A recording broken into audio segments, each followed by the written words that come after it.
بالهدى ودين الحق ليظهره على الدين كله ولو كره المشركون। আমরা অনেকে এর অর্থ জানি। এর অর্থ হলো যে মহান আল্লাহ তাবারক ওয়া তাআলা তার রাসূলকে প্রেরণ করেছে একটি মাত্র উদ্দেশ্য দিয়ে, লিইয়ুযহিরাহু আলা দ্বীনি কুল্লি। পৃথিবীতে যত মতবাদ আছে, যত ধর্ম আছে, সবগুলোকে পরাজিত করে শুধুমাত্র ইসলামকে বিজয়ী করার জন্য। আর এই বিষয়টা অনেকেই চায় না, তাই না? কথা কি বুঝতে পারছেন? আল্লাহ রসুল প্রেরণ করেছেন কেন? আল্লাহর দ্বীনকে, কোরআনকে, আল্লাহ রসুলের আনিত বিধানকে বিজয় করার জন্য। আল্লাহ তাআলা বলে ওয়ালাউ কারিহাল মুশরিকুন, কিন্তু এটা মুশরিকরা চায় না। আমার ভাইরা যারা উপস্থিত আছেন তারা একটু শুনেন, আমাদের দেশে কি দ্বীন কায়েম আছে? কোরআন সুন্নাহর আইন আছে? এই আইন আমরা তো দাবি করি যে আমরা 80% মুসলমান, 85% মুসলমান, বলি না? এগুলো যদি বলে থাকি তাহলে আমাদের এই দেশে এত মুসলমান থাকা সত্ত্বেও কোরআন এবং সুন্নাহ কেন বাস্তবায়ন হয় না? একটু বলতে পারবেন আপনারা? বলেন।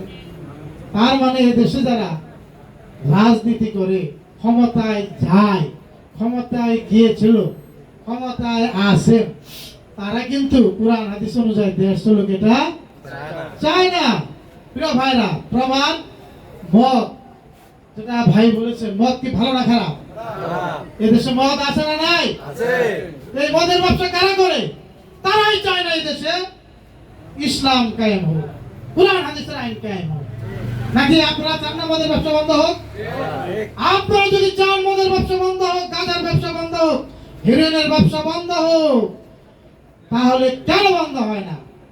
এত পুলিশ প্রশাসন, র্যাব, বিজেপি, গোয়েন্দা বাহিনী থাকা সত্ত্বেও আমার সোনার ছেলেরা কিভাবে হাতের মধ্যে হেরোইন পায়, ইয়াবা পায়, কিভাবে মাদক পায়, এটা আপনারা চিন্তা করেন না? এজন্যই পায় যারা রাজনীতি করে, তারাই মদের ব্যবসা করে। মদের ব্যবসায়ী কখনো মদ নিষিদ্ধ এটা চাবে না, চায় না, এজন্য মদ নিষিদ্ধ হয় না। আপনাদের দোয়ায় ভালোবাসায় যদি এই ইউনিয়নে মোফাজ্জল হোসেন চেয়ারম্যান হতে পারে, এই ওয়ার্ডে হারুন রশিদ মেম্বার হতে পারে, আমি আপনাদেরকে নিশ্চিত বলতে পারি ইনশাআল্লাহ এই ওয়ার্ডে মদের ব্যবসা, এই ইউনিয়নে মদের ব্যবসা চিরদিনের জন্য বন্ধ হয়ে যাবে। কিন্তু চোরকে বলে চুরি করো, গৃহস্থ বলে সতর্ক থাকো, এইরকম নীতি দ্বারা মদের ব্যবসা বন্ধ হবে না। মদের লাইসেন্স গুলো কারা দেয়? মদ বিক্রি, মদ খাওয়ার লাইসেন্স কারা দেয়? আপনারা চিনেন না তাদেরকে? সেই মুনাফিকদেরকে আগামী নির্বাচনে বর্জন করে এদেশের শরিয়া উন্মুক্ত করতে হবে। প্রিয় ভাইরা, তাহলে আমাদের দেশে ইসলাম কায়েমে বাধা দেয় কারা? তাদেরকে চিহ্নিত করতে হবে আপনাদের। যদি চিহ্নিত করতে না পারেন তাহলে মদের ব্যবসা বন্ধ হবে না। প্রিয় ভাইরা আমার, সন্ত্রাস আছে কি নাই? আছে। সন্ত্রাস কেন বন্ধ হয় না? শুধুমাত্র ঘুষের কারণে, লেজুর ভিত্তিক দলীয় রাজনীতির কারণে সন্ত্রাস বন্ধ হয় না। আপনারা কি দেখেছেন কোন সাধারণ কৃষক সন্ত্রাসী কার্যক্রম করে? সাধারণ ব্যবসায়ী সন্ত্রাসী কার্যক্রম করে? চাঁদাবাজ তারা কিছু পুরো ওই সাধারণ লোক, তারা দলীয় ছত্রিয়া চায়, মেল ফ্যাক্টরি সকল জায়গায় থেকে চাঁদা সংগ্রহ করে তারাই এদেশে অশান্তির বীজ বপন করে। প্রিয় ভাই আমার, তাহলে এগুলো বন্ধ না হওয়ার একমাত্র কারণ শরিয়ার শাসন নয়। যদি আল্লাহর ঘোষণা অনুযায়ী শরিয়ার শাসন দেশে থাকতো, অবশ্যই সকল প্রকার সন্ত্রাস, মাদক, চাঁদাবাজ, দুর্নীতি বন্ধ হয়ে যেত। প্রিয় ভাইরা আমার, এগুলো আপনারা বন্ধ চান না?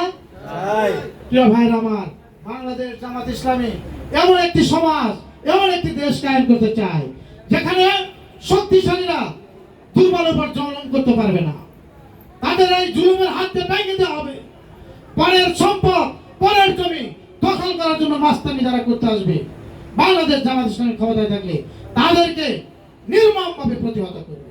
আপনি কি চান না এগুলো? এখন যারা এই যে জমির দালালি করে, অন্যের জমি দখল করে, একজনের জমি আরেকজনের লিখে নিয়ে যায়, এগুলো থেকে যদি মুক্তি চান তাহলে অবশ্যই আমাদের দায়িত্বে বাংলাদেশ জামাত ইসলামীকে ক্ষমতায় নিয়ে আসতে হবে। প্রিয় ভাইরা, আপনারা বলতে পারেন যে পারবে, তারা অবশ্যই পারবে। আপনাদের বিগত দিনে বাংলাদেশ জামাত ইসলামী থেকে মাত্র 2 জন মন্ত্রী ছিল না? আলী হাসান মুজাহিদ, মাওলানা মতিউর রহমান নিজামী, তাদেরকে জালেমরা ফাঁসি দিয়েছে। আমরা আল্লাহর কাছে দোয়া করি তাদের শাহাদাতের জন্য। আল্লাহ যেন জান্নাতের সর্বোচ্চ মাকাম তাদেরকে দান